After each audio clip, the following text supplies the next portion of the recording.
Hello, everybody. Thank you so much. Thank you very much. Thank you. Please, everybody have a seat. Thank you. Thank you very much. Well, first of all, thank you so much, Jack, for that really kind introduction. And I like the socks. I also want to thank you and Rose and Tatiana and your dad for sharing Caroline with us the past few years as America's ambassador to Japan. Caroline, you, true to form, did your country proud, and I'm sure your father and mom would have been proudest of all. I sure was proud, and I'm grateful for your friendship. I want to thank Ken Feinberg for his service as chairman of the John F. Kennedy Library Foundation these past 12 years. He also rendered outstanding service to my administration when we were dealing with the BP oil spill. 9/11, he has rendered public service again and again and again. We're very grateful for him. It is wonderful.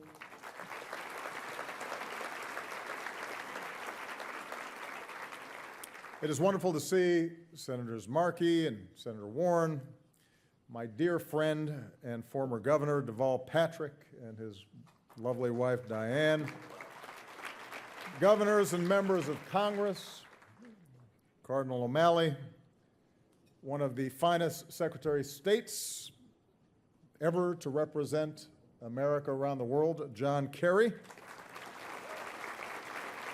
and Teresa,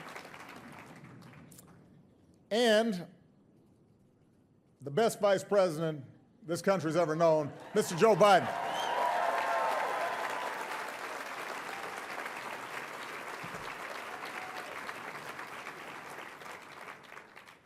I also want to thank Michelle Obama for, after the presidency, sticking with me.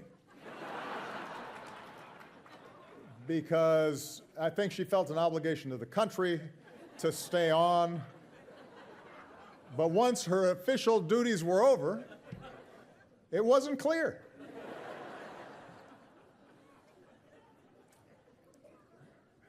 I love my wife, and I'm grateful for her. And I do believe that it was America's great good fortune to have her as First Lady.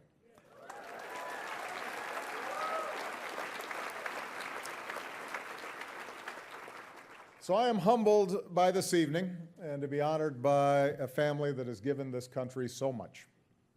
A family that's challenged us to ask what we can do for our country, to dream and say why not, to seek a cause that endures and sail against the wind in its pursuit. That's what this family has done for America. And to all the members of the Kennedy family that are here tonight, thank you. I could not be more grateful to the Profile and Courage Award Committee for this honor. I'm also grateful that, unlike the Nobel Prize Committee, you waited until I was out of office.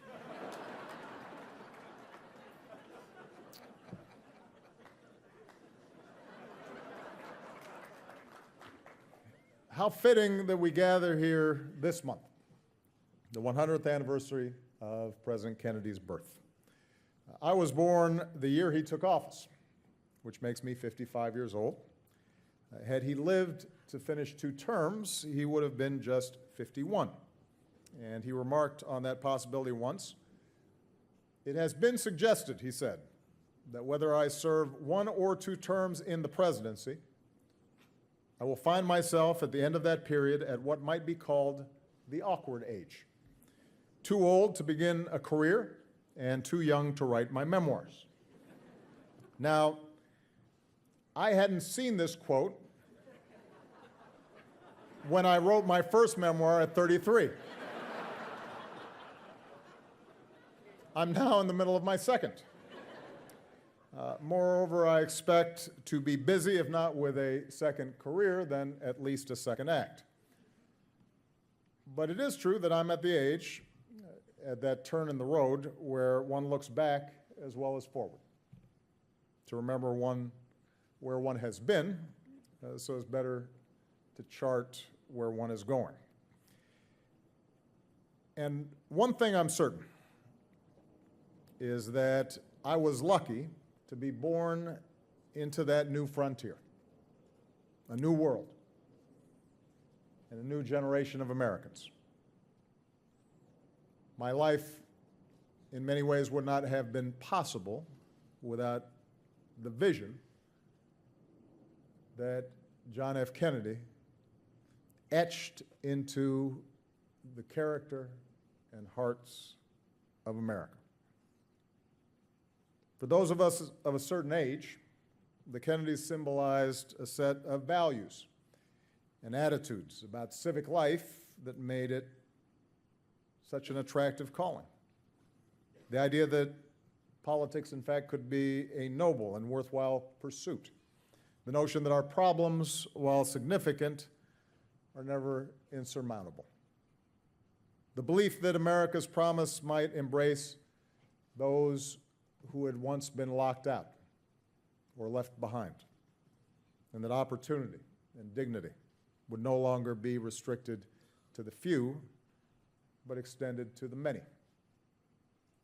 The responsibility that each of us have to play a part in our nation's destiny.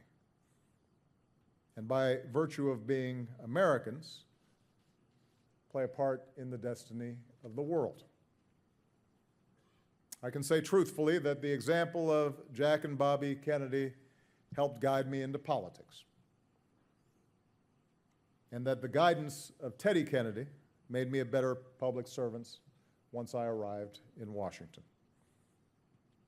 I have to imagine it would give them great pride to see a new generation of Kennedys like Joe carving their own proud paths in public service.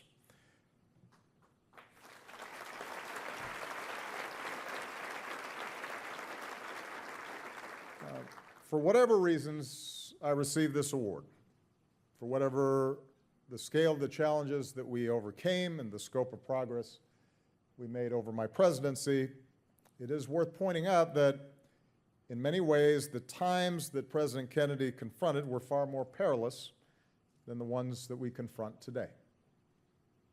He entered the Oval Office at just 43, only a few years after Khrushchev had threatened to bury America. Wars raged around the world. Large swaths of the country knew poverty far deeper and more widespread than we see today. A young preacher's cause was just gaining traction across a land segregated not only by custom, but by law.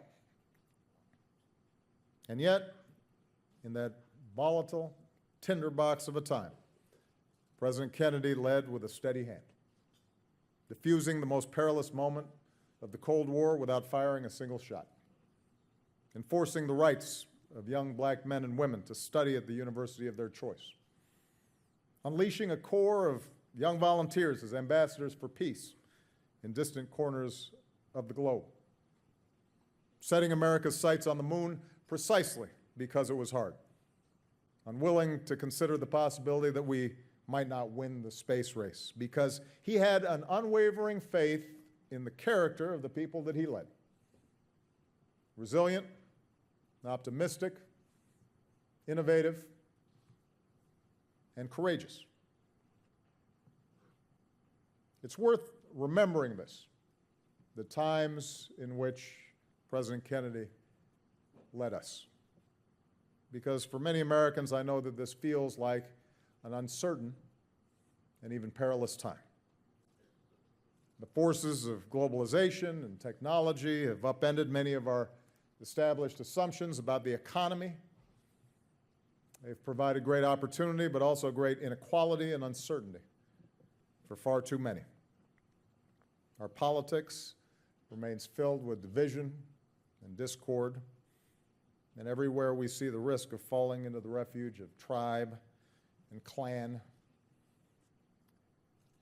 and anger at those who don't look like us or have the same surnames or pray the way we do.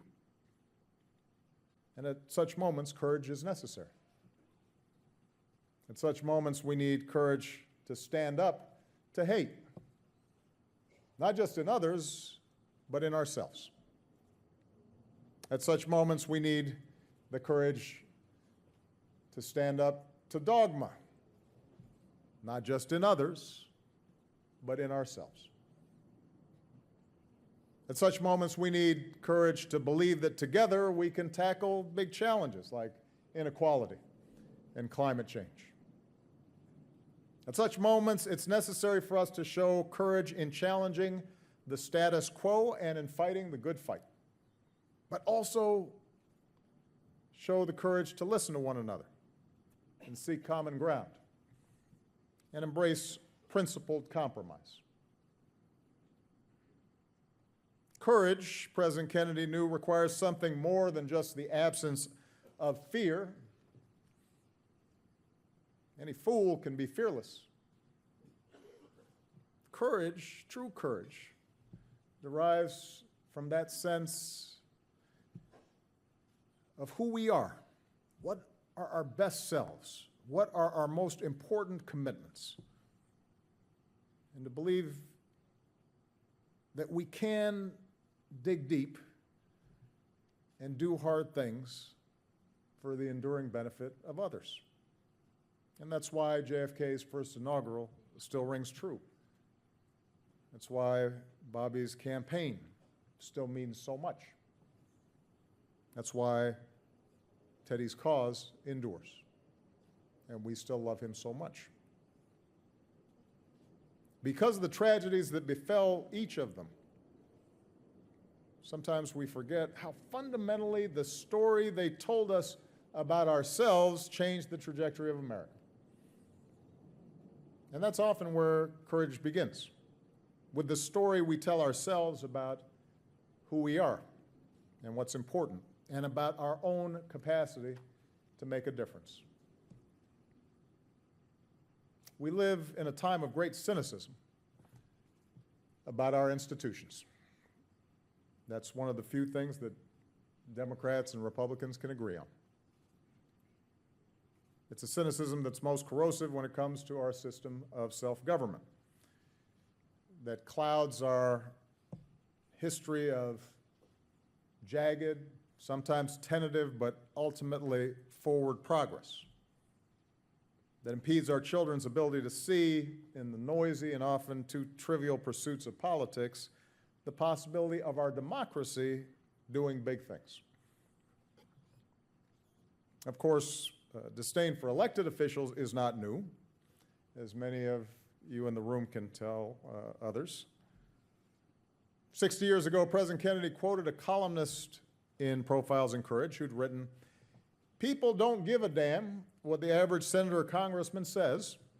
The reason they don't care is that they know what you hear in Congress is 99% tripe, ignorance, and demagoguery, and not to be relied upon." Which is perhaps a little harsh. 99% seems high. 85. But President Kennedy also wrote that the complication of public business and the competition for the public's attention have obscured innumerable acts of political courage, large and small, performed almost daily. Innumerable acts of political courage, large and small, performed almost daily. And that is true. I have seen it. I've witnessed it. I've been thinking on this notion of political courage this weekend, in particular about some of the men and women who were elected to Congress the same year I was elected to the White House. Many of them were new to Washington. Their entire careers ahead of them. And in that very first term, they had to take tough vote after tough vote because we were in crisis. They took votes to save the financial system and the economy even when it was highly unpopular.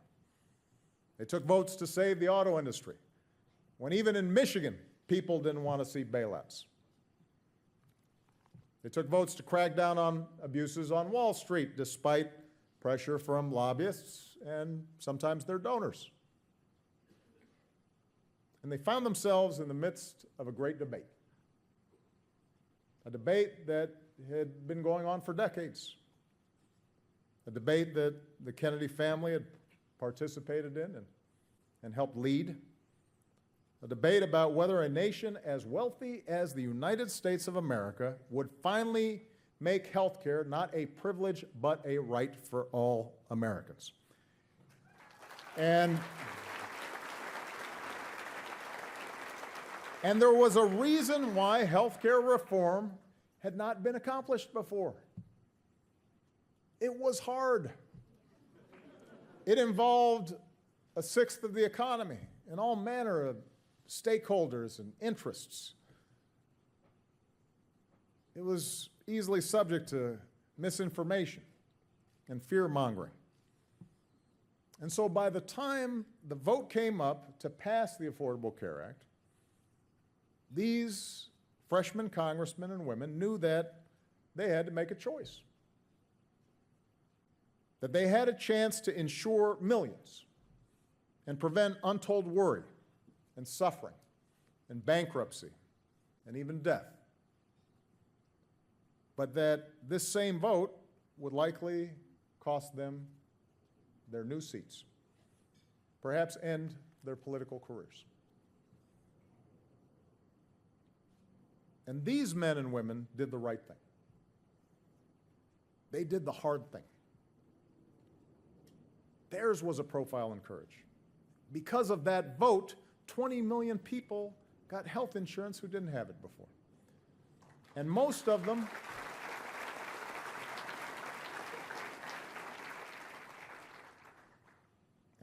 them did lose their seats. But they were true to what President Kennedy defined in his book as a congressional profile in courage: the desire to maintain a reputation for integrity that is stronger than a desire to maintain office. The desire to maintain a reputation for integrity that is stronger than a desire to maintain office.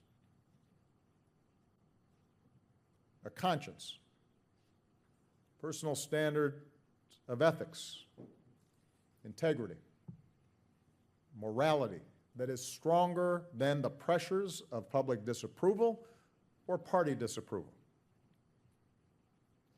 A faith that the right course would ultimately be vindicated. A faith that overcame fear of public reprisal. It was a personal sacrifice. But I know, because I've spoken to many of them, that they thought and still think it was worth it. As everyone here now knows, this great debate is not settled, but continues. And it is my fervent hope, and the hope of millions, that regardless of party, such courage is still possible. That today's members of Congress, regardless of party, are willing to look at the facts and speak the truth, even when it contradicts party positions. I hope that current members of Congress recall that it actually doesn't take a lot of courage to aid those who are already powerful, already comfortable, already influential. But it does require some courage to champion the vulnerable and the sick and the infirm, those who often have no access to the corridors of power. I hope they understand that courage means not simply doing what is politically expedient, but doing what they believe deep in their hearts is right. And this kind of courage is required from all of us. Those of us who consider ourselves progressives, those of us who are Democrats, we've got some soul searching to do to see what kind of courage we show. We have our own dogmas.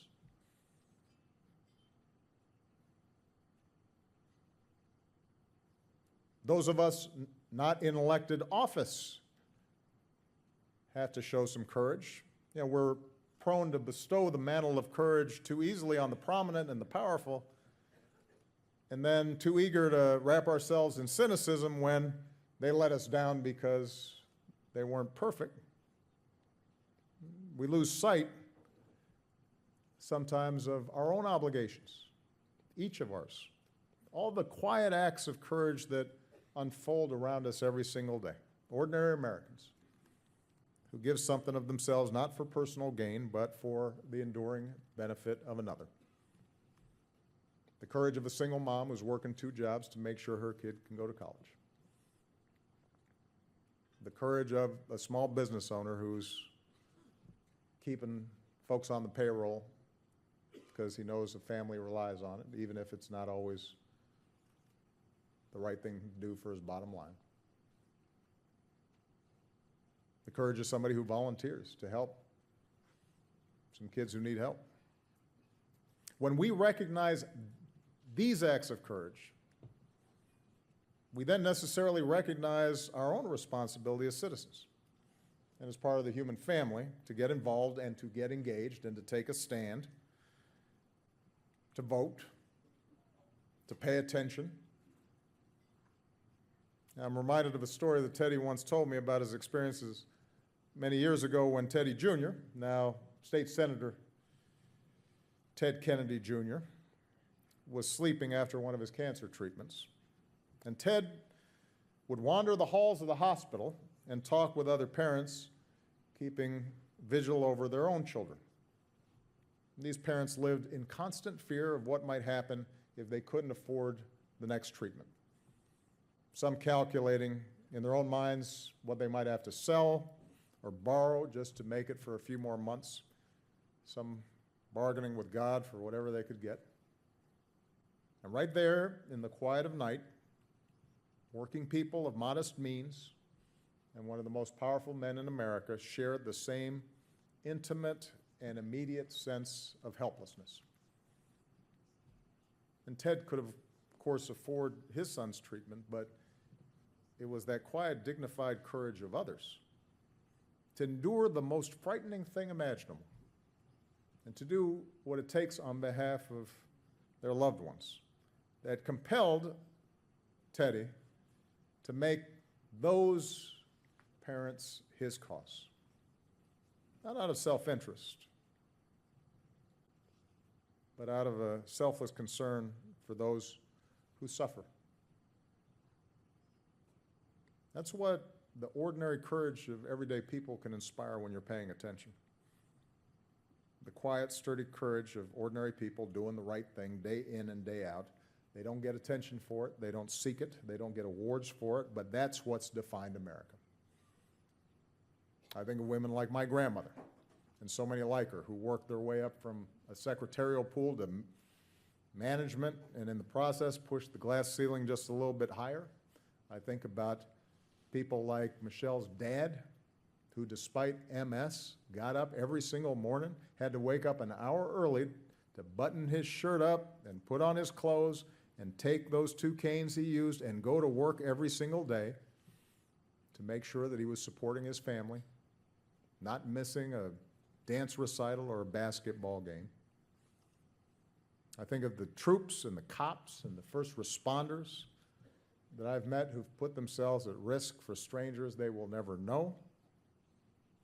And business owners who make every kind of sacrifice they can to make sure that their workers have a shot, and workers who take the risk of starting a new career, retraining at my age. Kids in the Peace Corps working to build bridges of understanding in other nations and to spread the same values that helped bring down an Iron Curtain, banish the scourge of apartheid, expand the boundaries of human freedom. I think of dreamers who suppress their fears to keep working and striving in the only country they've ever called home. And every American who stands up for immigrants because they know that their parents or grandparents or great-grandparents were immigrants too, and they know that America is an idea that only grows stronger with each new person who adopts our common creed. I think of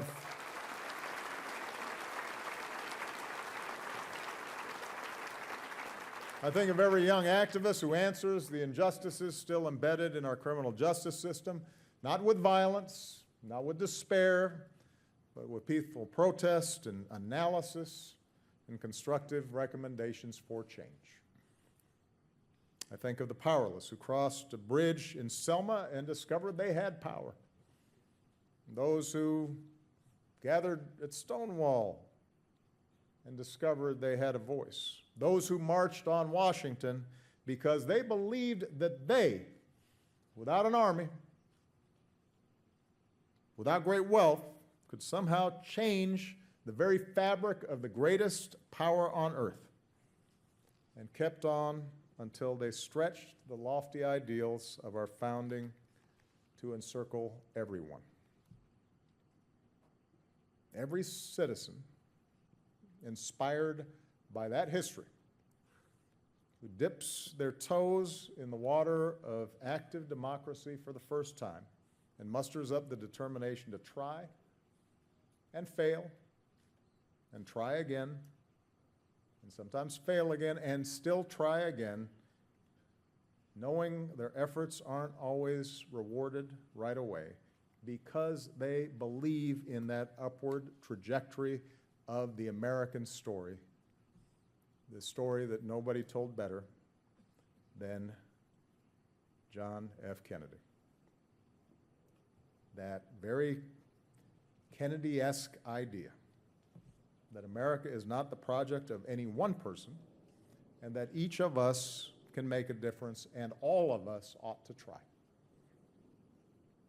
That quiet, sturdy citizenship that I see all across the country and that I especially see in young people like Jack and Rose and Tatiana and Malia and Sasha and your kids. I don't know whether President Kennedy's aide and friend, the historian Arthur Schlesinger Jr., was right when he wrote that history unfolds in cycles. But I do know that it doesn't move in a straight line. I know that the values and the progress that we cherish are not inevitable, that they are fragile, in need of constant renewal. I've said before that I believe what Dr. King said, that the arc of the moral universe is long, but it bends towards justice. But I've also said it does not bend on its own. It bends because we bend it, because we put our hand on that arc and we move it in the direction of justice and freedom and equality and kindness and generosity. It doesn't happen on its own. And so we are constantly having to make a choice because progress is fragile. And it's precisely that fragility, that impermanence, that is a precondition of the quality of character that we celebrate tonight.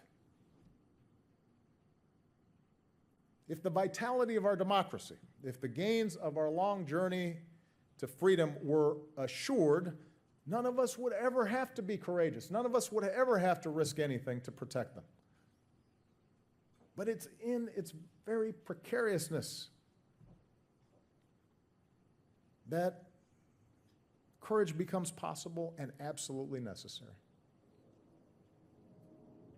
John F. Kennedy knew that our best hope and our most powerful answer to our doubts and to our fears lies inside each of us, in our willingness to joyfully embrace our responsibility as citizens, to stay true to our allegiance to our highest and best ideals, to maintain our regard and concern for the poor and the aged and the marginalized,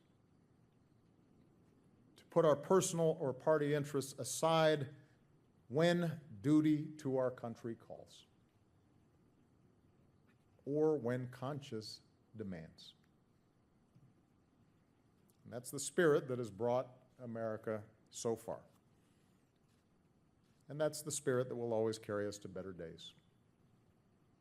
And I take this honor that you have bestowed on me here tonight as a reminder that even out of office, I must do all that I can to advance the spirit of service that John F. Kennedy represents. Thank you all very much. May God bless you. May He bless these United States of America. Thank you. Do I take it with me? We'll pack it up.